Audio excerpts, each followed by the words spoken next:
ఉన్నారా టచ్లో ఉన్నారా మీ వాళ్ళు బిగ్ బాస్ వాళ్ళు? ఎవరికి నేను టచ్లో లేను బ్రో. ఎప్పుడన్నా మాట్లాడితే ఆదిరెడ్డితో అప్పుడప్పుడు మాట్లాడతా. అర్జున్ కళ్యాణ్ గారు కొంచెం క్లోజ్. సో ఈ మధ్యన అది కూడా తగ్గింది. అంటే ఆడికి సీరియల్ స్టార్ట్ అయిన తర్వాత ఇంకా కలవట్లేదు. ఎప్పుడన్నా మనకొండ అది వెళ్ళినప్పుడు అయితే కలిసేటోని. ఎప్పుడన్నా అకేషనల్లీ ఏదన్నా ఇన్ఫ్లుయెన్సర్స్ మీట్స్ ఉన్నప్పుడు ఎల్స్ ఎవరిదైనా బర్త్డేస్ ఉన్నప్పుడు ఈ శ్రీ సత్య అని కలుస్తుంది. శ్రీ సత్య నేను సేమ్ జిమ్.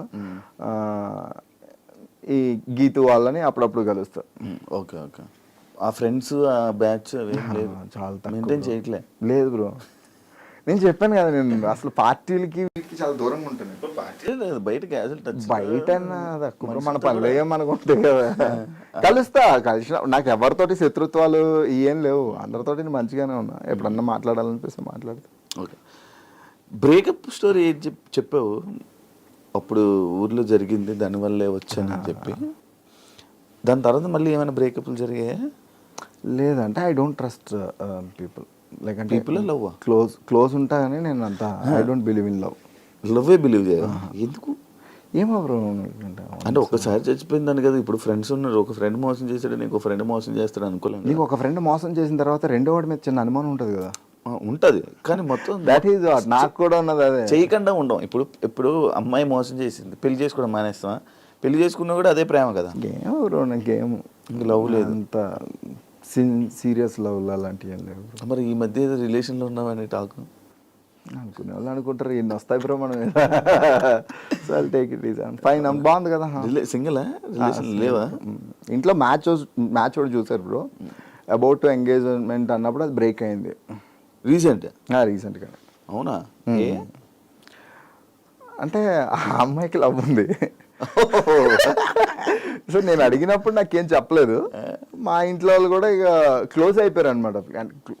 ఓన్ ఫ్యామిలీలోనే కట్ చేస్తే 2 రోజుల్లో ఎంగేజ్మెంట్ అనగా ఆర్య సమాజ్ ఫోటోలు వీడియోలు వచ్చాయి మనకి. సో మా అమ్మ వాళ్ళు డిప్రెషన్లోకి వెళ్ళిపోయారు బ్రో. సో నేను వాళ్ళు అది వెళ్ళిపోయి పెళ్లి చేసేసుకున్నా. ఓకే, నీతో పెళ్ళి అవుతుంది అనగా ఇంకా 2 days ఎంగేజ్మెంట్ అనగా లిటరల్లీ. అయ్యో. సో నా ఫీలింగ్ ఎప్పుడు కూడా మా అమ్మ వాళ్ళు డిప్రెషన్లోకి వెళ్ళిపోయారు అని. సో నన్ను అప్పుడు మా అమ్మకి మళ్ళీ హెల్త్ బాగాలేక మళ్ళీ నార్మల్ స్టేజ్కి తీసుకురావడానికి it will take too much time. But ఉంటుంది కదా మరి ఫ్యామిలీ. ఏమో బ్రో, నాకు అమ్మాయిలు అంటే కొంచెం గట్టి దెబ్బలు తగులుతుంటాయి. సో అందుకే లేదేమో నీ జాతకంలో అమ్మాయిలు. ఏమో బ్రో, అన్ని ర్యాక్లు దట్టంగా కనబడతాయి. ర్యాక్ ఏదో బ్రేక్ అయి ఉంటుంది. ఏమో తగులుతాయి బ్రో గట్టి. నాకు ఇగో ఇప్పుడు నువ్వు అన్నావు కదా, లైక్ అంటే ఈ ట్రోల్స్ రూపంలో కావచ్చు, వాట్ ఎవర్ ఇట్ ఈజ్, మనం ఎంత మంచిగా ఉన్నా ఏదో తగులుతుంటాయి. Okay fine. చూసి ఎవరినొకరు చూసి మన ఇండస్ట్రీలోనే ఎవరో ఒక అమ్మాయిని చూసి పెళ్లి చేసేసుకొని సెట్ అయిపో. ఇంకా వాళ్ళని వీళ్ళని నమ్మి ఇంకా ఉంటానంటే కష్టం కదా. ఏమో బ్రో, అంటే లైక్ అంటే నేను పెళ్ళి అనేది I gave it to my parents. అది అప్పుడు బ్రేకప్ టైంలో నేను ఇచ్చిన ఒక మాట అంతే. బ్రేకప్ అయిపోయిన టైంలో మీరు పెళ్ళి ఎప్పుడంటే వాళ్ళు చూస్తూ ఉన్నారు, బట్ ఏమో వర్కౌట్ అవ్వట్లేదు. కొన్ని ఓకే అనుకుంటే జాతకాలు కలవట్లేదు. సో బుజ్జమ్మ మీరు కలిసి ఉన్నారా? కలిసే ఉన్నారు, మాట్లాడుతున్నారా? అంటే ఈ మధ్య వీడియోస్ ఏం పెట్టుకోవట్లేదు? ఏం లేదు బ్రో, అట్లా ఇందాక కూడా కలిసే వచ్చినాను. నీ కెరియర్కి మంచి సపోర్ట్ ఎవరైనా చేశారంటే అది బుజ్జమ్మ. బిలీవ్ చేస్తాను బ్రో. బికాస్ ఎందుకనంటే నేను హౌస్లో ఉన్న టైంలో తనకు వచ్చినటువంటి ట్రోలింగ్ అసలు టూ మచ్ ట్రోలింగ్. అంటే తన ఫిజిక్ వైజ్ కానీ అండ్ తన ఫ్యామిలీలో తనకు వచ్చినటువంటి నెగిటివిటీ కానీ, పబ్లిక్లో వచ్చినటువంటి నెగిటివిటీ కానీ, but what ever it is తను అలా నిలబడి నన్ను పుష్ చేస్తూనే ఉండదు బ్రో. సో నా లైఫ్లో టువర్డ్స్ ద లైఫ్ నేను ఎవరికైనా ఒక 2 పర్సన్స్ కానీ నా పేరెంట్స్ తర్వాత నేను 2 పర్సన్స్కి టూ మచ్ గ్రాటిట్యూడ్ ఉన్నానంటే, ఒకటి బుజ్జమ్మ అండ్ 2 రాజీవ్ అని నా కాలేజ్ ఫ్రెండ్. సో నేను ఒక ఇయర్ చదివేసి ఇక్కడికి వచ్చేసిన తర్వాత నా మిడ్ ఎగ్జామ్స్ కానీ, నా కాలేజ్ ఫీజెస్ కట్టడం కానీ, సో నా ఎడ్యుకేషన్ ఎక్కడ కూడా ఆగకుండా హెల్ప్ చేసిన పర్సన్ రాజీవ్. అంటే ఇప్పుడు మేము ఇద్దరం మాట్లాడుకోవట్లేదు. సో నా లైఫ్లో ఈ most impactable and important persons అంటే వీళ్ళిద్దరు. ఓకే, వీళ్ళు ఫినాన్షియల్గా నీకు మంచి సపోర్ట్ ఇచ్చి నిలబెట్టింది. నాట్ ఓన్లీ ఫినాన్షియల్, లైక్ అంటే నేను హార్డ్ సిచ్యువేషన్స్లో ఉన్నప్పుడు జస్ట్ నా పక్కన అలా నిలబడి నన్ను అన్ని రకాలుగా పుష్ చేస్తుంది. ఓకే, డ్యాన్స్ రాదు కదా? అసలు రాదు. బాగానే విన్నర్ అయిపోయావు. లైక్ ఏంటంటే నేను డిసైడ్ అయిపోయాను బ్రో. నేను ఫస్ట్ వెళ్ళినప్పుడే మేబీ ఒక వారం 2 వారాలు అని అనుకుని. ఈవెన్ మా మాస్టర్ కూడా మాకు కామెడీ జోడీని ఇచ్చారు 2 వారాలు. But I'm good at content writing and నేను ఏదైనా నేర్పిస్తే నేను నేర్చుకుంటా.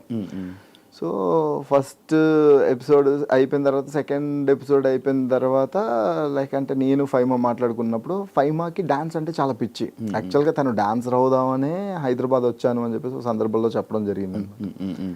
సో నా వల్ల ఒకళ్ళు బ్యాక్ డ్రాప్ అవ్వద్దు, ఇదే అవ్వద్దు అని చెప్పేసి తను ఒక గంట ప్రాక్టీస్ చేసి వెళ్ళిపోతే నేను ఆఫీస్ అయిపోయిన తర్వాత ఆల్మోస్ట్ 4 to 5 hours పట్టేది నాకు. స్టార్టింగ్లో అయితే అసలు నరకమే. ఎందుకురా మనకి అన్నీ అవసరం, బాగానే ఉంది లైఫ్, 2-3 మిమిక్రీ షోస్ చేసుకుంటే లేదంటే 2 హోస్టింగ్ చేసుకుంటే వెళ్ళిపోద్ది కదా. బట్ ఏమో లైక్ అంటే నేను బిగ్ బాస్ హౌస్లో ఉన్నప్పుడు నేను మా పేరెంట్స్ని హౌస్లోకి తీసుకురావాలి అనేటువంటి ఒక థాట్ ఉండింది మధ్య, అంటే ఒక 3-4 weeks అయిన తర్వాత. బట్ అది ఒకటి అచీవ్ చేయలేకపోయిన అనేటువంటి ఒక బాధ ఉండింది. సరే ఎంతవరకు వెళ్తామో అంతవరకు వెళ్దాం అని చెప్పేసి గట్టిగా ప్రాక్టీస్ చేశాను బ్రో. కొన్ని స్టేజ్ మీద మర్చిపోయామండి, అప్పుడు బాధ వేసేది. బట్ లేటర్ ఆన్ ఏంటంటే ఇక బ్లైండ్. ఇప్పుడు కొంతమంది చూడు ఇంట్రెస్ట్తో చదవరు, ర్యాంకుల కోసం చదువుతుంటారు కదా. సో అట్లా ర్యాంకుల కోసం చదివే కేటగిరీలో మనం గుడ్డిగా ప్రాక్టీస్ చేసేసిన. ఇప్పటికీ నన్ను ఎవరైనా డాన్స్ చేయమంటే నేను నాకు పడతాయి, లిటరల్లీ పడతాయి.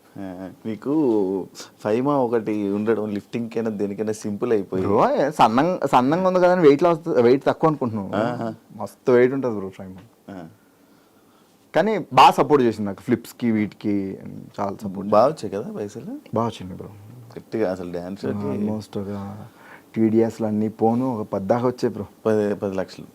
బిగ్ బాస్ వచ్చింది వెంటనే ఇది అంటున్నాను కదా, నాకు బిగ్ బాస్ వల్ల ఫినాన్షియల్గా నేను చాలా ప్రాబ్లమ్స్ నాకు క్లియర్ అయిపోయి కొంచెం ముందుకు వెళ్ళగలిగాను. మొత్తం అంతా కొత్తగా ఏంటి ఫ్యూచర్ ఏం చేస్తున్నావు ప్రాజెక్ట్స్?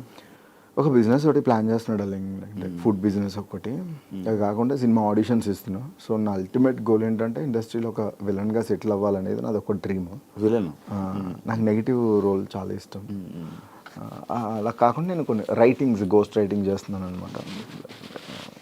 వాటికి కూడా మంచిగానే డబ్బులు వస్తాయి. ఇప్పుడు రైటింగ్ FM రేడియోకి నడిపిస్తున్నాం. అది వదలను బ్రో, వదలో. బికాజ్ ఎందుకంటే నాకు నెల వచ్చేసరికి ఒక ఫినాన్షియల్ సపోర్ట్ బై డిఫాల్ట్ ఉంటుంది అంటే అది రెడ్ FM. నాకున్న EMIలు కావచ్చు, నాకున్న పంచాయతీలు కావచ్చు, నెల వచ్చేసరికి అది ఒకటి పడిపోతుంది. సో సేఫ్ గేమ్ లిటరల్లీ డబ్బులతో. మిగిలిని ఇది వదిలేసి నేను అది చేస్తే ఏంటంటే వర్క్ రావచ్చు రాకపోవచ్చు, దొరికేస్తుంది అడ్డంగా. కాబట్టి I don't leave red FM. వాళ్ళు నన్ను తీసేంత వరకు నేను మాట్లాడు. ఏం లైక్ అంటే ఒక పెద్ద ఆపర్చునిటీ వచ్చి ఇంకా ఇది టర్న్ అయిపోతుంది ఇంకా కెరియర్, ఇది వదిలేసి అది వెళ్ళాలంటే అప్పుడు ఏమైనా ఆలోచిస్తాను. But that's my first job. ఇంకా బిగ్ బాస్ ఫేమ్ ఉందా నీకు? ఏమో బ్రో, లైక్ అంటే కొంతమంది గుర్తుపడతారు నార్మల్గానే. నేను అదేదో నా కెరియర్కి బీభత్సమైన పుష్ ఇచ్చేస్తుంది, నేను ఒక స్టార్ అయిపోతాను బిగ్ బాస్ తర్వాత. నేను స్టార్ని నేను ఏ రోజు బిలీవ్ చేయలేదు బ్రో. నేను డబ్బులు సంపాదించుకోవడానికి డబ్బులు సంపాదించుకున్నా. ఆ బిగ్ బాస్ ఫేమ్ వల్ల నేను ఇదివరకు నేను మిమిక్రీ షో చేస్తే నాకు 15,000 ఇచ్చేవాళ్ళు, 40,000 50,000 ఇస్తున్నారు. So happy. డబ్బులు రేట్లు అలా పెరిగి పేర్లు అడుగుతూ ఉంటాను. ఒక్కొక్క మిమిక్రీ ఒక్కొక్క వాయిస్ చేస్తాను. వస్తే వచ్చని చెప్తా, రాకపోతే రాదని చెప్పేసి. అల్లు అర్జున్ 100 ఏళ్ళు బ్రతకడానికి నువ్వు నీ తమ్ముడు ఏమైనా గుళ్ళు కట్టారా, బ్యాంకులకి కన్నాలేసారు. నీలాంటి వాడికి తమ్ముడుగా పుడితే ఎవడైనా 25 పోతాడు. నువ్వు అల్లు అర్జున్ అడగగానే ఆ డైలాగ్ చెప్తావు అనుకో. దాంతో మస్తు వైరల్ అయ్యాను.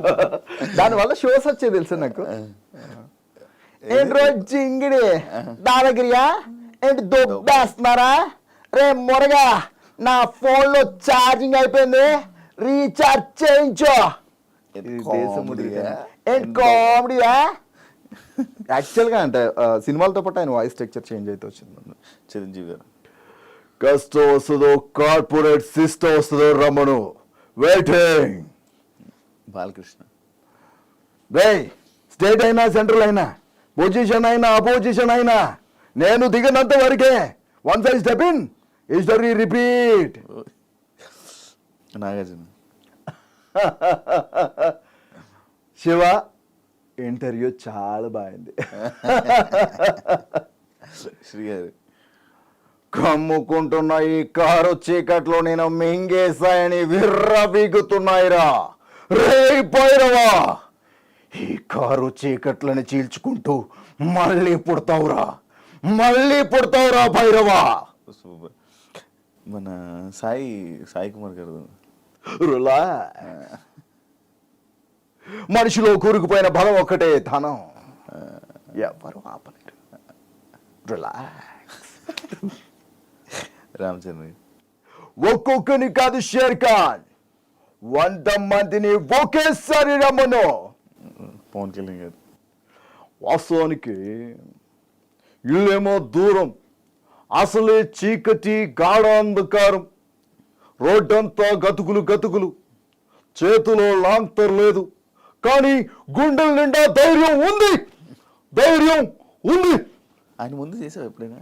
లేదు, అంటే వర్క్ చేసిన. ఓకే. ప్రభాస్ వీలైతే ప్రేమిద్దండు, పోయేదే ఉంది, మా అయితే తిరిగి ప్రేమిస్తారు. అబ్బాయి వాయిస్ టూ మచ్. ఇది వరకు ఇంకా బాగుండేది బ్రో, ఇప్పుడు టూ మచ్ బేస్ అయిపోయింది. అవును. చెప్పాను కదరా, చెప్పాను కదరా, ఇంత బేస్ అయిపోయింది. చాలా టఫ్ అవుతుంది ఇమిటేట్ చేసినప్పుడు. ఎన్టీఆర్గా ఆ రావణుని చంపాలంటే సముద్రం దాటాలా, ఏ రావణుణ్ణి చంపాలంటే సముద్రం దాటేంత ధైర్యం ఉండాలా, ఉందా? కాదు, ఒక్కొక్క డైలాగ్ తీసుకుని ఆ డైలాగ్ వల్ల వాయిస్ ఆటోమేటిక్గా అలా మారుతూ ఉంటుందా?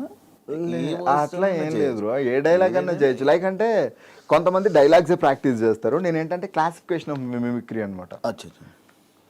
రవితేజ రాయ్ ఏంటి పేరు సేను, ఒంటి పేరు డాను, టోటల్గా మన అమితాబ్ బచ్చన్కి పెద్ద ఫ్యాన్. విజయ్ దేవరకొండ రే అమిత్, గలీజ్ మాటలు వస్తాయరా నాకు. ఆ ప్రీతి నాది, ఆ పిల్ల ఏదైనా అయితే I will be the most affected person.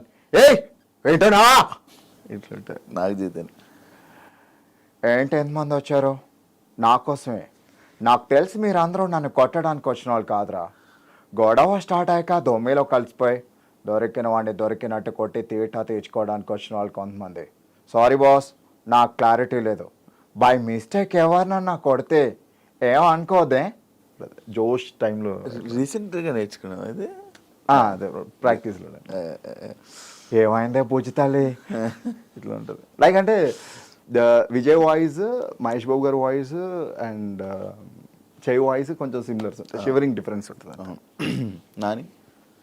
Nani గారి వాయిస్ రాదు బ్రో, చాలాసార్లు ట్రై చేసా, బట్ ఆ బేస్ని పట్టుకోవడానికి అయితే ట్రై చేస్తున్నాను. ఎంసీఏలోనూ ఫిల్మ్ ఉంటుంది, పరిగెత్తి పరిగెత్తి దాక్కునే దాన్ని జింక అంటారు, పరిగెత్తి పరిగెత్తి వేటాడేదాన్ని పులి అంటారు. ఇట్లా ఉండే కానీ ప్రాక్టీస్ చేయాలి, లాట్స్ ఆఫ్ ప్రాక్టీస్ కదా. అంటే ఆయన మేనరిజం చాలా డిఫరెంట్, చాలా న్యాచురల్ ఉంటుంది. ఎస్జే సూర్య గారితో రీసెంట్గా ప్రాక్టీస్ చేసా. లైక్ సరిపోతా శనివారంలో ఉచ్చాయికి పోసుకోవాలని నన్ను అడుగుతాడేంటి సుధా వీడు, ఆడు ఉచ్చారే పోసుకోలేడా ఇట్లా ఉంటుంది. మురళీ శర్మ అలా వైకుంఠపురంలో వాల్మీకి అంటారా, వాల్మీకి నాన్న అని పిలు, నువ్వు కొన్ని జన్మలెత్తిన రామచంద్ర ఇంట్లో పుట్టలేవు. ఈ టోన్ వెళ్ళిపోతుంది. రావురేమి పొద్దున్న లేస్తే పేపర్లో 1000 కోట్ల స్కాములు జరిగిపోతున్నాయి. ఇవి పట్టించుకోమంటారా, ఇలా విధానాలు పట్టించుకోమంటారా? మొన్న విజయవాడ పిల్లలు క్లాస్ మంచినీళ్ళ కోసం ఎంత కూడా చేసాడు ఎరా, ఎవరికన్నా చూపించండి రా, అలా వదిలేకంటారా బాబు. రీసెంట్ సీతం సప్తగిరి వచ్చిందండి చిన్నారి పెళ్లి కూతురు, ఒరే ఆజామో ఆ బిర్యానీ తిని దానికి మామూలుగా వచ్చేసావా అక్క, ఏదో చుట్టం చూపుగా పిలిచానక్క, ఆ మాత్రం దానికి వచ్చేస్తావా? నాన్ వేసిన ఆయనది కూడా కైండ్ ఆఫ్ సిమిలర్ ఉంటుంది. లైక్ అంటే ఒరే బాగా చదువుకోండిరా, గొప్ప గొప్ప వాళ్ళు అవ్వండిరా. బ్రెజిల్లో ఫారెన్ కంట్రీస్లో మీలాంటి బ్యాట్స్మెన్ కోసం చాలా మంది వెయిట్ చేస్తున్నారా. అలా పిచ్చోళ్ళ తిరగకండ్రా బాబు, బ్యాటింగ్ యాప్ల జోలికి వెళ్ళకండ్రా, వెళ్ళారంటే తాడు తీసేస్తాను రోయ్.